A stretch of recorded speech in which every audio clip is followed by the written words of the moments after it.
Zahara stirred in the dim light of early morning, her body jolting awake at exactly 5 a.m.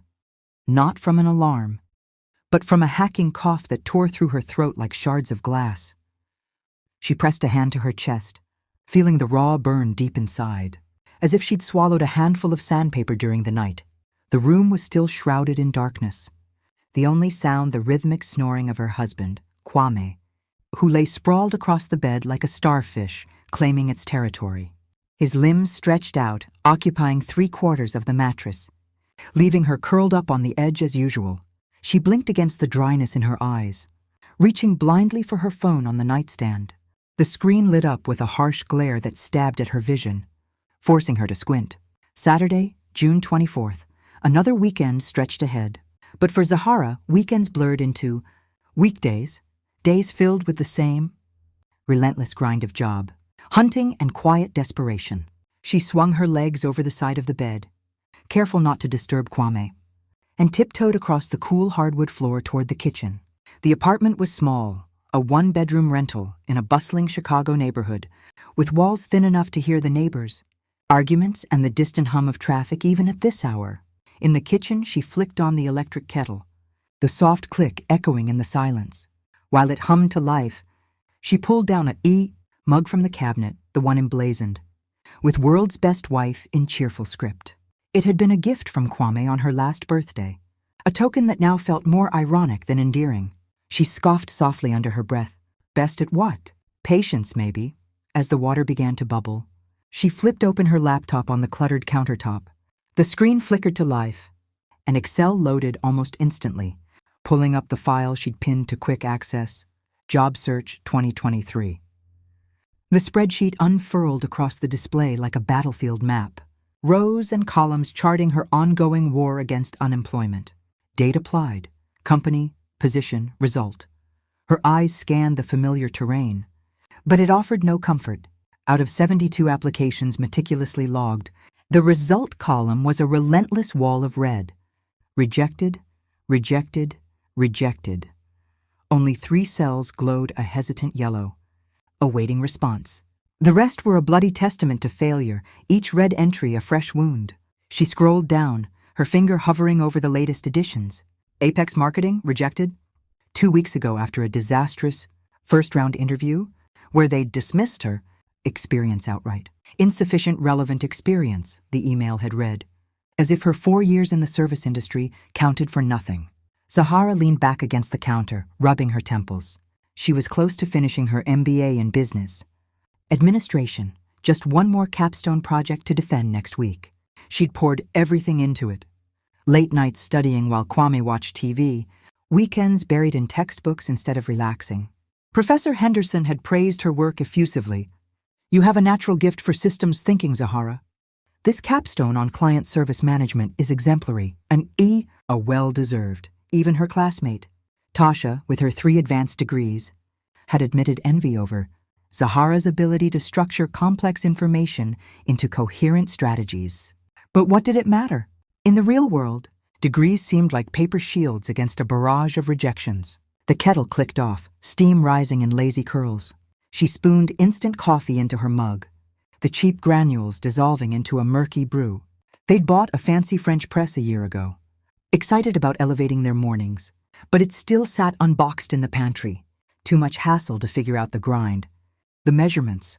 Life had a way of sidelining such small luxuries. As she stirred, footsteps shuffled behind her. "You up again?"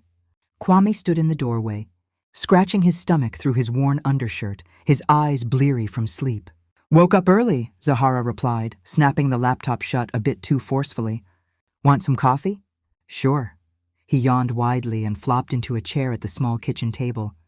"And give it a rest with that spreadsheet, Z. It's depressing." She bit back a retort, reaching for a second mug instead. Silently, she spooned in more coffee, pouring the hot water with practiced precision. Kwame meant well, she told herself. He always did, but his words landed like salt in an open wound. They'd been married for 2 years, a whirlwind romance that started at a mutual friend's party. He was charming, ambitious, working as a mid-level accountant at a firm downtown. She, fresh out of undergrad, had been waitressing at Sterling's restaurant to pay the bills while dreaming of something more. Now, with her MBA nearly complete, the roles felt reversed, her dreams expanding, his support shrinking under the weight of family expectations.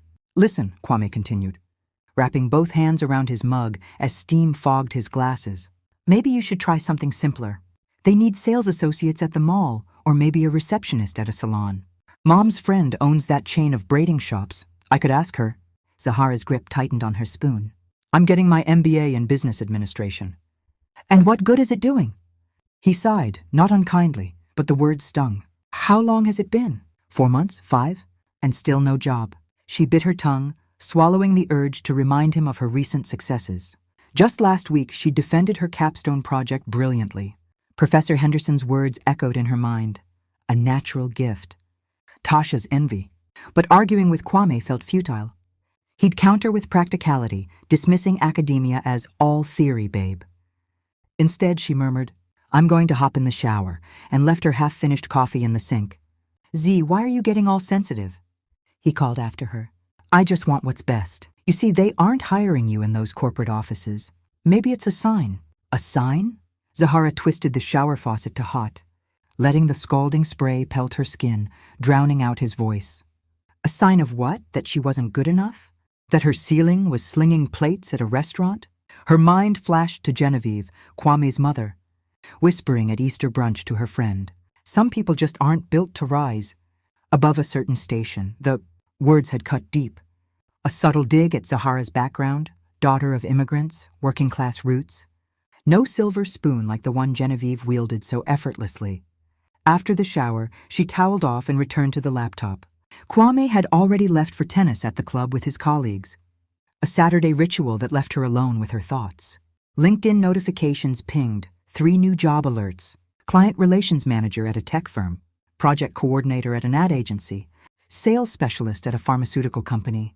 She opened her cover letter template, the cursor blinking mockingly. Good afternoon. I am interested in the vacancy. I have experience in the service industry where I acquired skills in client communication, conflict management, and multitasking. It sounded pathetic, too generic. She deleted the last sentence and rewrote, at a premium dining establishment, I was responsible for coordinating VIP client experiences, which required a high level of accountability and rapid decision-making. In non-standard situations. Better or worse, too pompous? Her phone buzzed, pulling her from the spiral. A text from Mr. Sterling, her boss at the restaurant. Good afternoon, Zahara. How are you feeling? Miss Ida is worried. Said you were coughing on Thursday. If you need, take a couple of days off. She smiled through sudden tears. They cared more at the restaurant than at home. Thank you, Mr. Sterling. I'm fine. See you Monday. Take care. And don't forget, Miss Ida is making you some bone broth. She swears her soup cures everything. Zahara set the phone down, warmth blooming in her chest despite the cough. She returned to the job listings. The tech company required 2 years of industry experience. She had 4 at Sterling's. Did restaurant work count? Or did they mean strictly IT? She opened a new tab, Googling Apex Marketing, the agency that had rejected her recently. Their website was slick, plastered with photos of young, smiling employees in identical black t-shirts. Our team consists of professionals with experience in leading international companies. Leading international companies. Sterling's was modeled after a French franchise. Did that count? But the door had slammed shut on her there, just like so many others. The afternoon dragged on. Zahara submitted 3 more applications, each one a small act of defiance against the red wall in her spreadsheet. By evening, Kwame returned early, sweaty and irritated from tennis. Can you believe it? They bumped us for a kids' tournament, even though we booked the court on Monday. He tossed his gym bag into the corner. What are we doing for dinner? I was thinking we order out again, she suggested. Kwame, that's the 3rd time this week. Do you know how much money that is? She lowered her laptop lid. I can cook. I just thought you were tired after practice. What practice?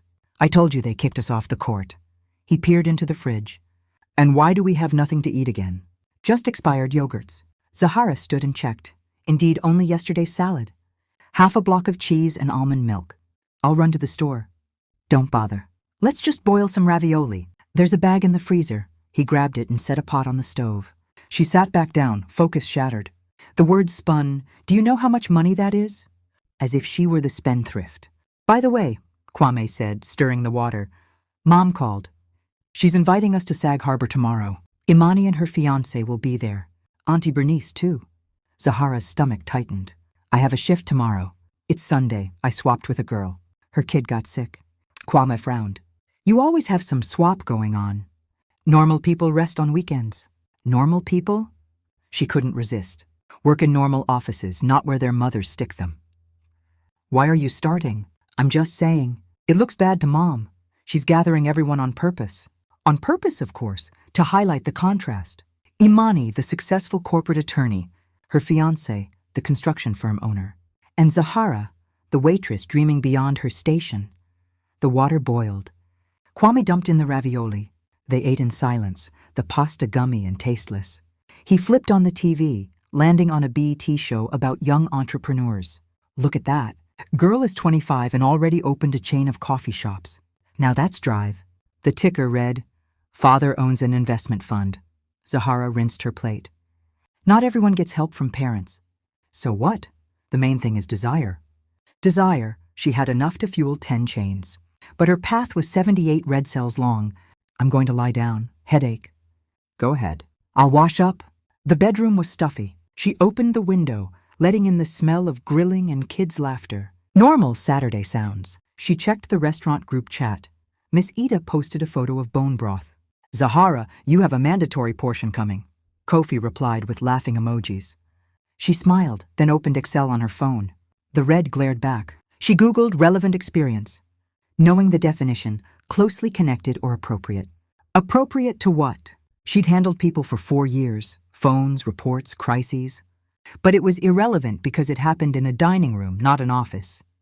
From the kitchen, the TV droned. Zahara pulled a pillow over her head. Her throat burned. Tomorrow, medicine, groceries, MBA payments, more red rose. The call came unexpectedly while folding laundry. Atlanta area code 404. She swiped right. Good evening, Zahara. My name is Ayanna Reynolds, head of HR at the Grand Plaza Hotel in Atlanta. We received your application for guest experience manager. Zahara sat on the bed, flattening towels. Yes, that's me. Hello. Wonderful. I've reviewed your resume. Your tenure at Sterling's impressed us. That establishment upholds high service standards. For the first time in months, no wince at her job. Thank you. I learned a lot there. It shows in your cover letter. You understand client service. Any reservations about relocating? None at all. I'm ready for a change. Excellent. Let's do a preliminary phone interview. Do you have 15-20 minutes? Yes, of course. For the next 20 minutes, Ayanna asked about experience, stress handling, work values. She listened, probing substantively. You know, Zahara, Ayanna said, I like your approach. For you, a guest is a person whose comfort matters, a rare quality. That's how I was taught. Mr. Sterling says, we're creating memories. Reginald Sterling, we know him through the Hospitality Association. Give him my regards. Now, to business. We're offering the position with a 3-month probation. Salary, $75,000 annually, rising to $85,000 after. Full benefits, 401k matching, health insurance post-probation. Corporate housing, a 1-bedroom suite near the hotel. Zahara pressed a hand to her chest. $85,000, apartment, insurance. That sounds amazing. I'm glad. Let's schedule a video interview with the general manager for Thursday. I'll email details. Yes, absolutely. Thank you. Thank you. Have a good evening. Zahara stared at her phone, then buried her face in a pillow to muffle a scream. She'd done it. From the kitchen, Kwame called, Z, where you at? Mom's here. Genevieve. Zahara pocketed her phone, smoothed her hair, and stepped out. The secret buzzing inside her like a live wire. Zahara stood frozen in the bedroom doorway, her hand still clutching the phone that held the life-changing news from Atlanta. The secret pulsed inside her like a second heartbeat. $85,000. Salary, corporate housing, a title that finally matched her ambition. But the moment she stepped into the kitchen, all of that had to be locked away. Genevieve was here. Quam's mother sat at the small kitchen table, perfectly poised in a cream linen blouse and pearl earrings, shuffling through papers with manicured fingers. The lavender envelope lay beside her like an innocent birthday card. When she looked up, her smile was wide and warm, unnaturally so. There you are, darling. Genevieve's voice dripped with honey. In 2 years of marriage, she had never once called Zahara darling. It was always Zahara, pronounced with a slight pause, as if tasting something unfamiliar. Zahara's instincts went on high alert. "Tea?" she offered automatically, forcing her voice to stay even. "No thank you, sweetie. I won't be long," Genevieve slid the papers into the lavender envelope and tucked it smoothly into her designer bag. "Just stopped by to discuss some legal matters with Kwame regarding the family trust." "Ma, maybe stay for dinner," Kwame said, pulling containers from the fridge as if this were a normal visit. No, Imani is waiting for me." Genevieve turned her gaze back to Zahara, the smile still fixed. "By the way, Zahara, we remember your birthday is this Thursday." "Yes, of course." "Wonderful. I've booked a table at a delightful place, a surprise. We'll all gather, celebrate properly." She paused, letting the words settle. "Mom wants to throw you a real party," Kwame added, grinning. "She's already called everyone." "That's very kind," Zahara said cautiously. In 2 years, Genevieve had never once organized anything for her birthday. Last year, it had been a rushed pizza dinner because Kwame forgot until the last minute. The year before, take-out Chinese in front of the TV. "Oh, nonsense, darling. Your family." Genevieve stood, leaned in, and pecked Zahara on the cheek. The scent of expensive perfume and old money lingered in the air. "All right, I must run. See you Thursday." The door clicked shut behind her. Zahara turned to Kwame. "What is going on? Why is she being so nice all of a sudden?" He shrugged, heating up leftover chicken in the microwave. "Maybe she decided to mend bridges. You always complain she doesn't accept you. That's exactly why it's weird. See, why you always looking for problems? Mom is trying. She's organizing a party. You should be happy." Zahara stayed silent. The unease sat heavy in her stomach, like a stone dropped into still water. But she didn't tell him about the Atlanta offer. That would stay her secret, at least until Thursday. The next 2 days passed in a strange, suspended rhythm. Tuesday morning, Ayana called again. "The video interview has been moved up, the general manager is traveling later this week. Can you do this afternoon?" Zahara locked herself in the bedroom, heart pounding as she opened her laptop. A kind-faced man in his 50s appeared on the screen. Silver hair neatly combed, tie slightly loosened in that confident way of someone who didn't need to prove anything. "Hello, Zahara. I'm Harrison Ford." "No, not the actor." He chuckled warmly. "Ayana has told me everything about you. Just a few formalities left." The interview flowed like a conversation between colleagues. He asked practical questions, how she handled difficult guests, how she motivated a team during a rush, what she valued most in hospitality. She answered honestly, drawing from years at Sterling's. The night a VIP complained about cold soup and she turned it into a comp dessert that earned a 5-star review. The bridal party that arrived late and stressed, and how she rearranged the entire floor plan without a single guest. Noticing the chaos, at the end Harrison smiled. "You know, half our staff are former restaurant workers. They always turn out to be the most responsible and resourceful. So welcome to the team." "You mean I'm hired?" "Of course. Ayana will send the offer letter today."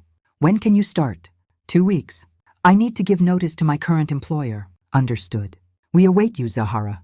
I'm sure you'll fit right in." An hour later, the official offer arrived, printed in crisp black and white, with her name at the top, Guest Experience Manager, Grand Plaza Hotel, Atlanta. $75,000 during probation, $85,000 after. Full benefits, corporate housing. She printed 3 copies, one for her purse, one hidden in her jewelry box, one in her document folder. Proof that this was real. That evening at Sterling's, she floated between tables. Her cough had eased, her steps lighter. Miss Ida noticed first, squinting at her over a pot of simmering sauce. "You are glowing today, child." "What happened?" "Just a good mood." "Uh-huh." The older woman gave her a knowing look. "I know that look." "You in love or something?" "Miss Ida." Zahara laughed, the sound genuine for the first time in months. "What love? I'm married." "So married folks don't get crushes," Miss Ida winked.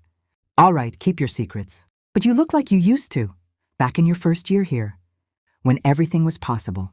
Kofi passed by with a tray of drinks and grinned. "Our beauty is back. You've been walking around like a storm cloud for months." Zahara smiled wider. They were right. The weight had lifted. She had returned to the version of herself who believed in the best. "Wednesday morning," Kwame announced over coffee. Mom booked a table at Sterling's. Zahara froze, mug halfway to her lips. At my restaurant? Well, technically it's not your restaurant, he corrected mildly, but yes. Mom said since you work there, it would be nice to celebrate in a familiar place. Nice. Zahara's mind raced.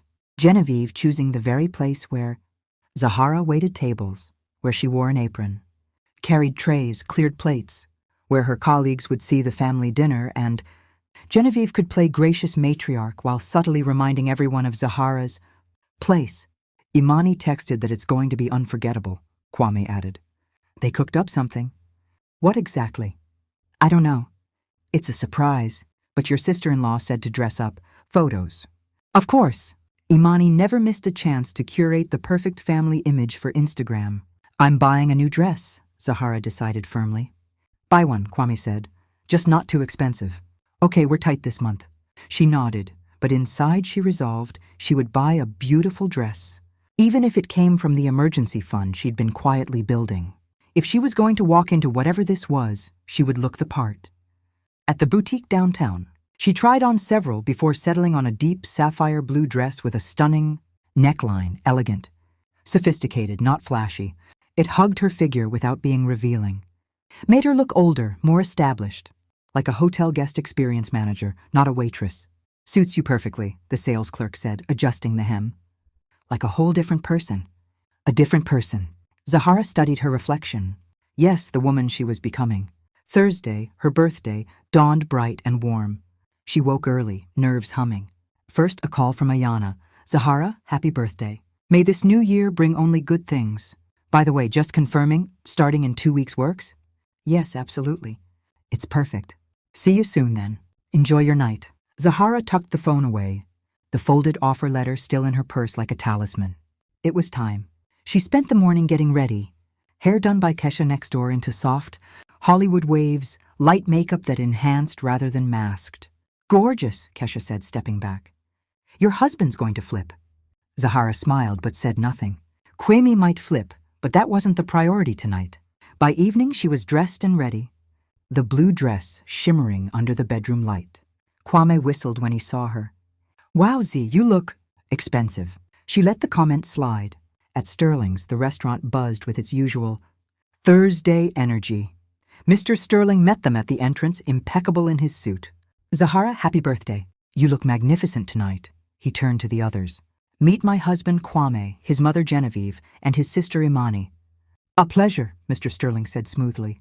Please follow me. I have the best table for you. He led them to the corner booth by the window, the most visible, most prestigious seat in the house. Zahara sat with her back to the kitchen, facing the room. She could see everything. Miss Ida peeking out, giving a thumbs up. Kofi winking as he passed. Zanaya, the new waitress, watching with wide-eyed curiosity. Quaint little spot, Genevieve drawled, studying the menu with mild interest. Provincial but cute. The food is excellent here, Mom, Kwame defended. We came once, remember? It was good. Oh, I don't doubt it. For its level, it's quite decent. Zahara gripped her napkin under the table. For its level.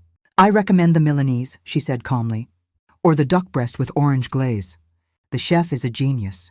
I think I'll have the truffle ravioli, Genevieve said, snapping the menu shut. I hope the truffles are real. Imani had been filming Instagram stories since they arrived, angling her phone discreetly. Smile, Z, you look so tense. Not every day the family gets together. Just nervous. Exactly. Genevieve placed a cool hand over Zahara's. Family is the most important thing. We must always support one another. Zahara gently pulled her hand away and reached for her water glass. Zanaya took their order, diligent but nervous, her first week on the floor alone. Zahara gave her an encouraging smile. Sweet girl, Imani remarked when the waitress left. But a bit clumsy. Z, were you like that when you started? We all start somewhere. Philosophical. Your wife is becoming a thinker, Imani said to Kwame, who was typing on his phone, had been texting non-stop for days. The appetizers arrived.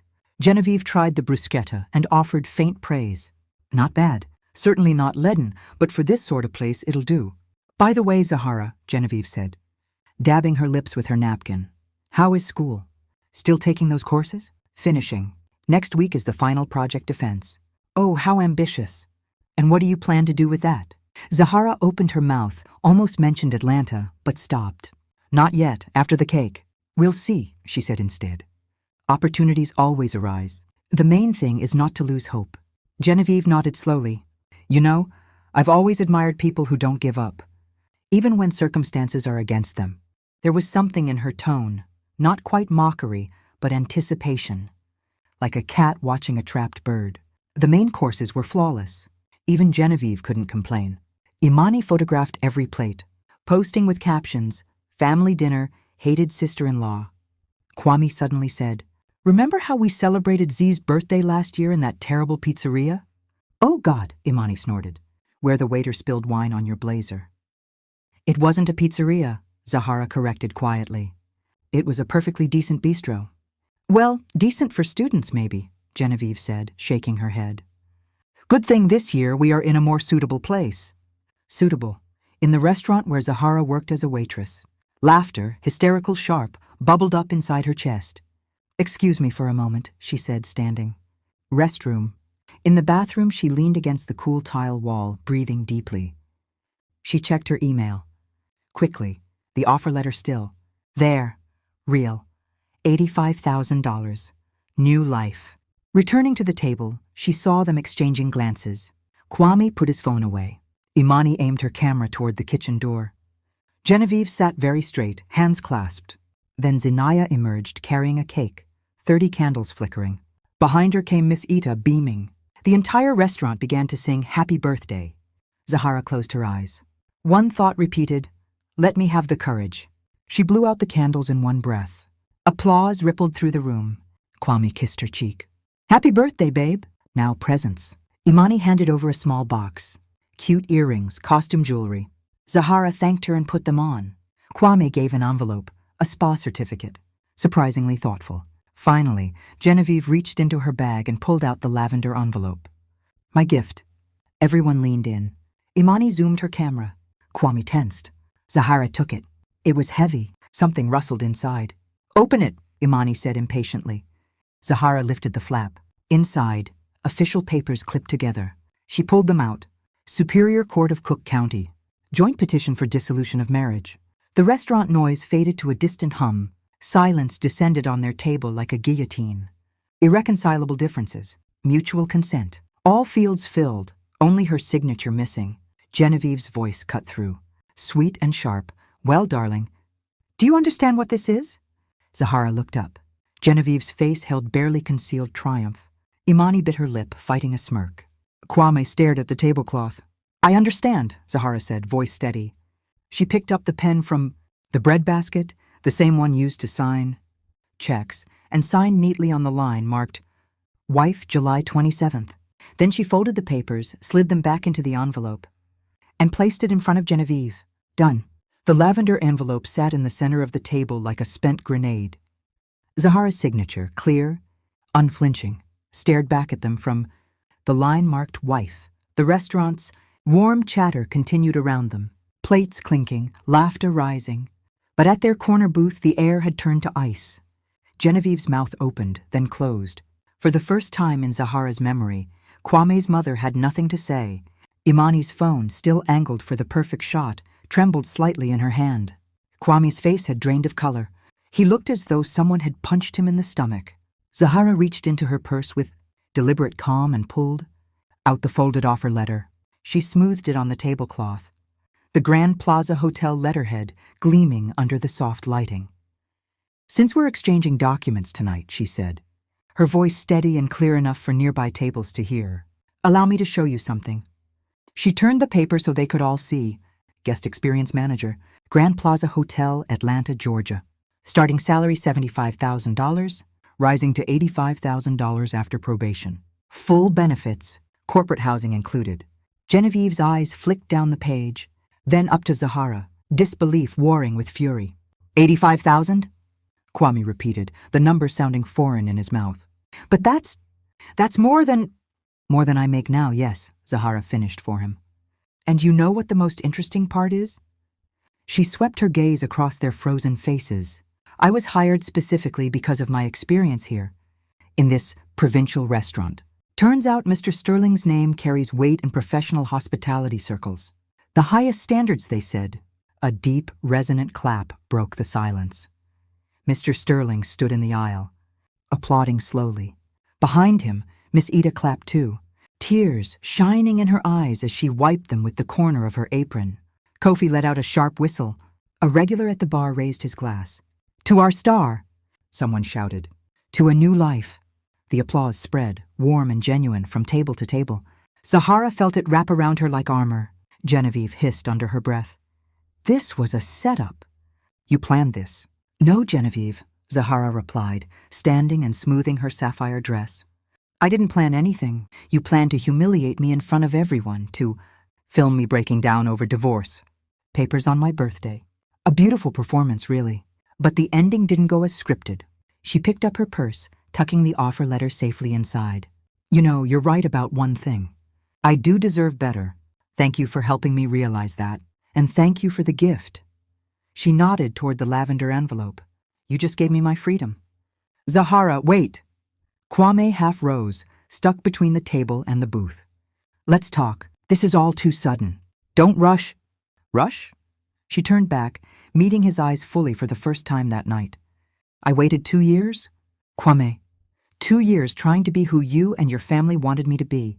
I bought the right clothes, learned to speak correctly, earned my degree. Summa cum laude. By the way, and you know what? I was good enough the whole time. Just not for you. Don't you dare speak to my son like that." Genevieve slammed her palm on the table, silverware jumping. "I don't have to speak to him in any specific way anymore," Zahara said quietly. "You just made sure of that." She glanced at Imani, whose face had flushed crimson as she hastily hid her phone. "By the way, Imani, I hope the video quality is good. Post it with the caption, 'Family Dinner,' if you like. The internet loves a plot twist." "Goodbye, Kwame," Zahara said, turning toward the exit. "I'm leaving the papers with you. File them when you're ready." She walked through the dining room without hurrying. Heads turned, smiles followed her. She nodded to Mr. Sterling, who bowed slightly in respect. "Miss..."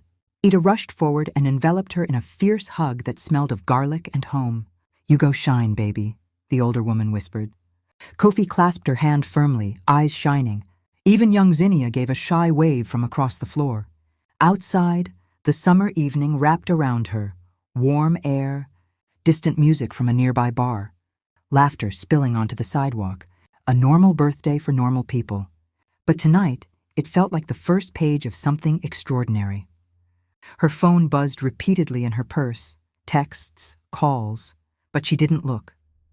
Let them call, let them text.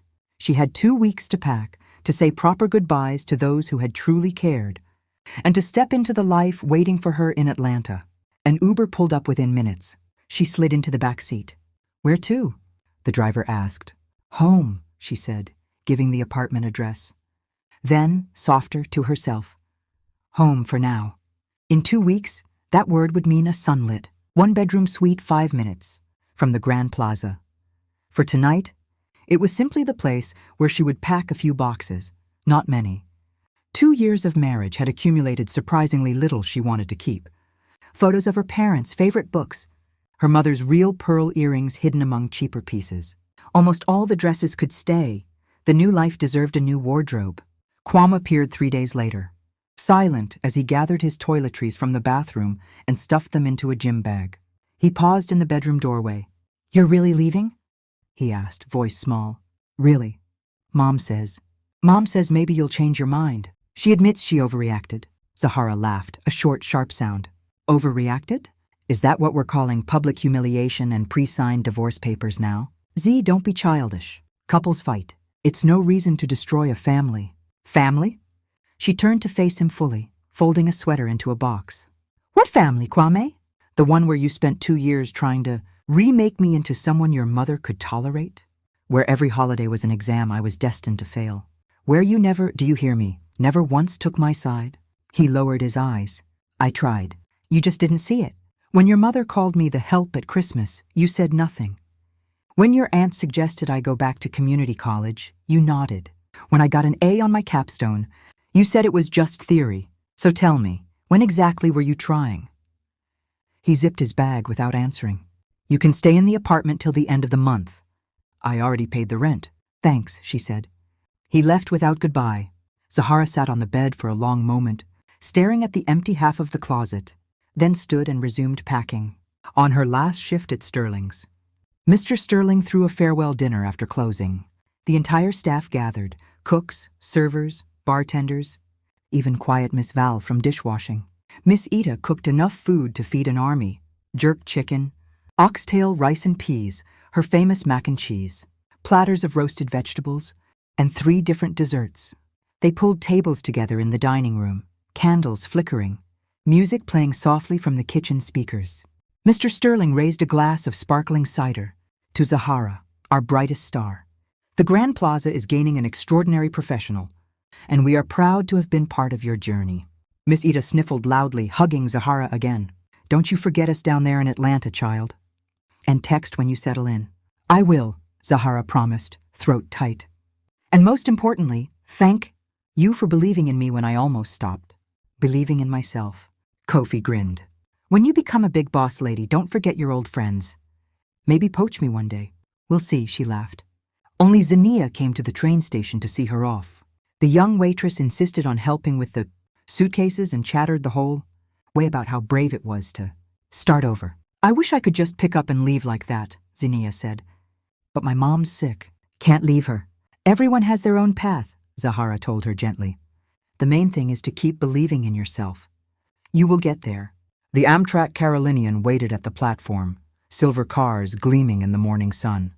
Zahara loaded her 2 suitcases, lighter than she expected, and turned to hug Zinaya. Thank you for seeing me off. Good luck, Miss Zahara, the girl said earnestly. Miss Zahara, a small thing, but it warmed her. At Sterling's, everyone had used first names, family style. This new title felt like the first hint of the respect waiting ahead. The train pulled out right on schedule.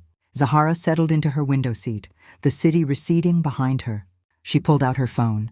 12 missed calls from Kwame, 5 from an unknown number, almost certainly.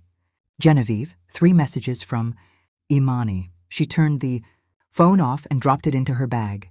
Outside, Chicago's suburbs gave way to open fields, then rolling hills. Somewhere ahead, a few states south, Atlanta waited, a corporate suite with her name on the lease, a new team eager to meet her, a city full of possibility. Zahara leaned back, closed her eyes, and let the gentle rhythm of the train carry her forward. For the first time in years, she didn't rehearse interview answers in her head. She didn't brace for subtle digs or prepare polite deflections. She didn't shrink herself to fit someone else's idea of enough. She was Ms. Zahara, guest experience, manager at the Grand Plaza Hotel. Her experience was now capital, not something to apologize for. Her voice carried weight. Her future was hers alone to shape. And that finally was more than enough.